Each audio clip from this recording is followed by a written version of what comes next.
Шел туда, куда хотел, на эту помойку я заходил несколько дней назад, брал эти ведра, они были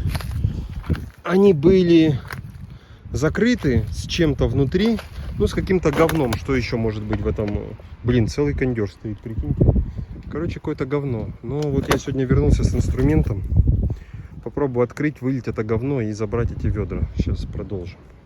И мы только, можно сказать, вышли, там интересный маршрут по каким-то местам, и параллельно нам надо найти 3-5 ведер для опалубки.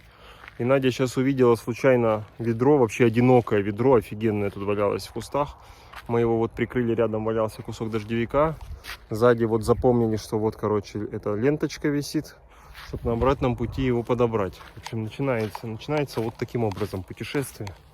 Первое ведро уже есть. Вот так кладбище выглядит в Аргентине. Причем это, ну, деревенское какое-то, ну как. Ну, в сельской местности вот тоже эти домики, склепы. Зашли сейчас в поселок какой-то, вообще находится как-то на отшибе. При этом там такой, как это называется, ну, на въезде в поселок монумент или как постамент. Типа какая-то там вижа, ну, типа поселок. Заходим, а тут везде вот эти столбы на солнечных панелях. В общем, поселок просто упирается в подножие горы. Нету нигде света в поселке, но есть вода. Очень красиво. Горы Прикольно. Близко. Прикольно, но, блин, все без света. То есть вот, пожалуйста, покупайте землю, стройте дом, света нету, вон у всех солнечные панели. Зато вода есть. Есть вода, да. В общем, мы с Надей пришли к выводу, что, возможно, это дорогой поселок, поэтому мы здесь и не видели землю. То есть прям элитный поселок, который дорогой, просто чтобы здесь не селились бедные люди, да.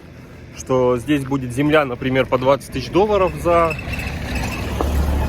8 соток, да, например, я не знаю. И здесь еще и света нет, то есть ты должен купить землю и должен провести сам себе свет. Вот установка света от солнечных панелей будет стоить от 3,5-5 тысяч долларов, да, чтобы у тебя какой-то холодильничек работал. А тут вон целые кабани, там куча бочек для воды. Почти у всех везде стоят камеры. Открытый поселок, ну вот просто вот такой интересный своеобразный поселок. В общем, пришли к выводу, что этот поселок очень лысый, очень выстриженный. И выглядит это все как такая дача СНТ для богачей. То есть они здесь как будто не особо живут, именно приезжают покайфовать. Ну вот то, что оно все вот газоны, то есть мне такое не очень нравится. Но в целом очень интересно, очень прикольно, очень необычно это выглядит. Сейчас нам надо вот по этой тропинке куда-то туда подняться и куда-то в другой поселок попробовать перейти. Вон загнали на участок кемпер и к нему еще пристроечку тентовую сделали. Вот это бассейн, наверное. Не пойму, там улики с пчелами или нет. Там вот какое-то другое строение. Надя говорит, что вообще-то это дорожка для воды. Ну а мы что, не вода, что ли? Вот такая дорожка необычная, да. Поднимаемся по ней. Уже зашли в другой поселок. Смотрите. Каса де Пьедра написано. Дом из камня. Как он классно выглядит. Из другого камня, не из такого, как мы живем. Но просто огромные особняки из камня. Этот вот тоже каменный. Огромный красивый каменный особняк. Какой-то колодец, интересно, работает. Или чисто декоративный. Выглядит очень круто. Блин, идем сейчас по этому офигенному вообще поселку, красивейшему. Вот еще очередной дом из камня стоит. И вот такое ведро. Красивейшее, изумительно огромное, 20, наверное, литровое минимум. Ведро прям в мусорке, ну, у дома стоит. Ну, пришлось забрать. Но мы как будто план на сегодня, у нас там 3 ведра припрятанные. Вот это 4-е. Но те маленькие, вот это большое, хорошее. А те маленькие я хочу. Ну, еще дорога назад предстоит, потом, может, еще что-то найдем. Такой въезд красивый. А тут я что-то думал, что это железнодорожный вагон, а Надя говорит, это прицеп от машины. Ну да, какой-то старый прицеп от машины. Стоит прикольный.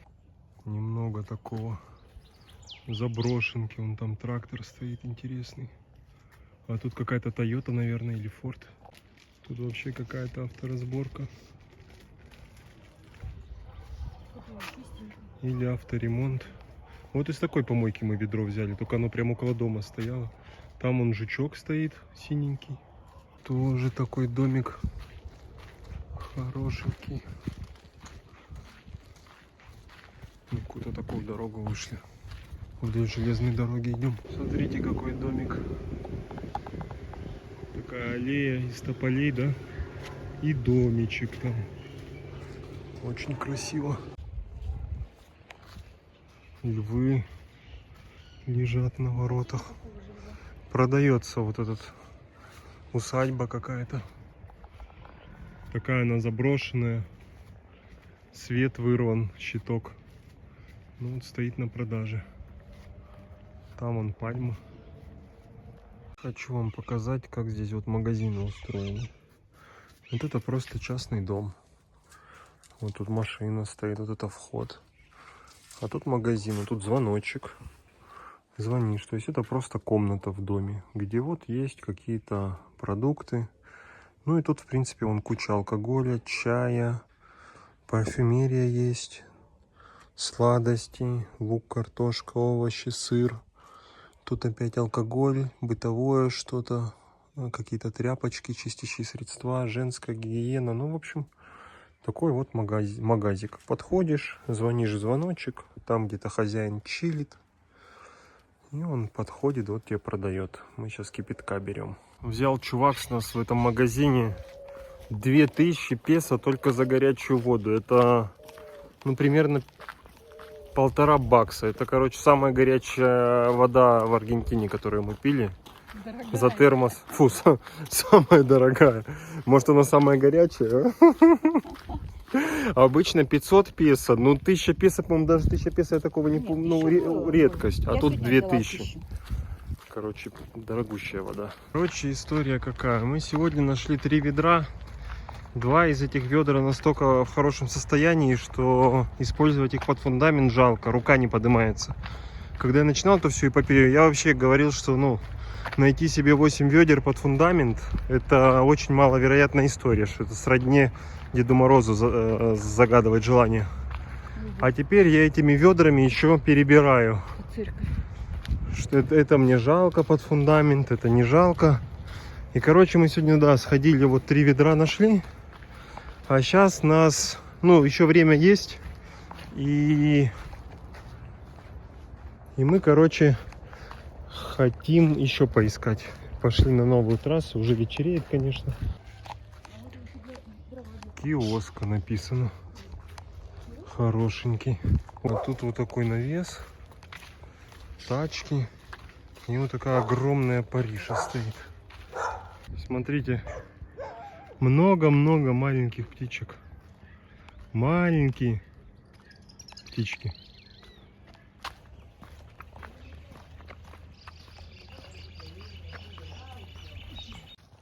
Смотрите, какой офигенный автобус.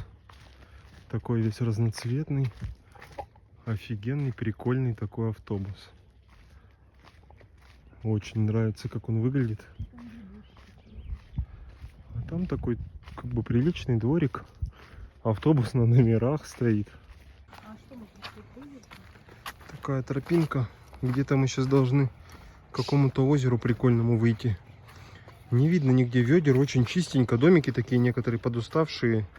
Как будто это плохой район, но нигде никакого мусора. 2 русских не могут себе ведер найти на фундамент для уличного туалета. Короче, никогда я не жил, видимо, в сельской местности. И для меня наличие такого большого количества речек, ну, очень забавно. Наверное, в горах, не то что в сельской местности. Блин, ну прям такое неприятно.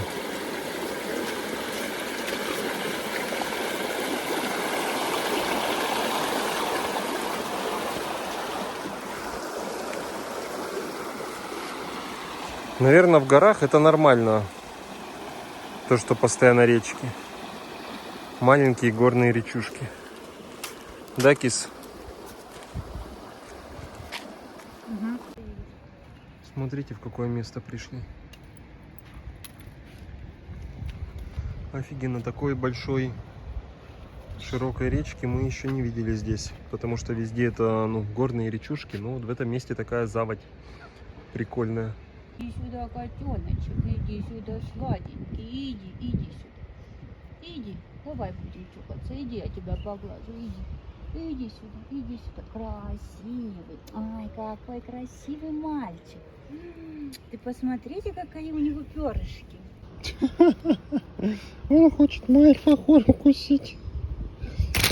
Собака. Ну все. Я потерял альфахор. Вот зараза спёра. Там петух утащил.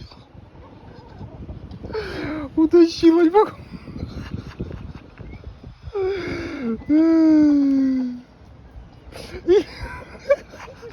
Нихера себе, альфахор за 300 песо.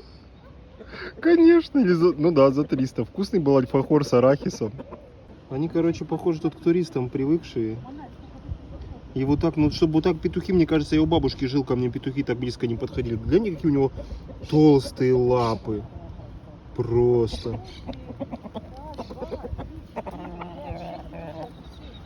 А тот, который альфахор спер, все, потерялся?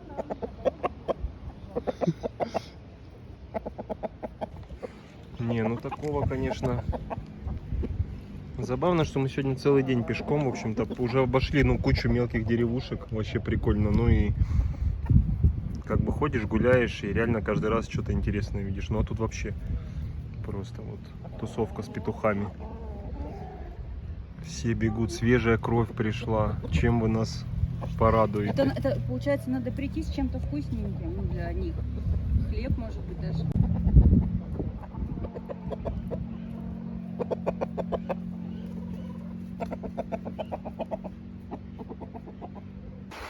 Вы когда-нибудь ходили по мостику из поддонов?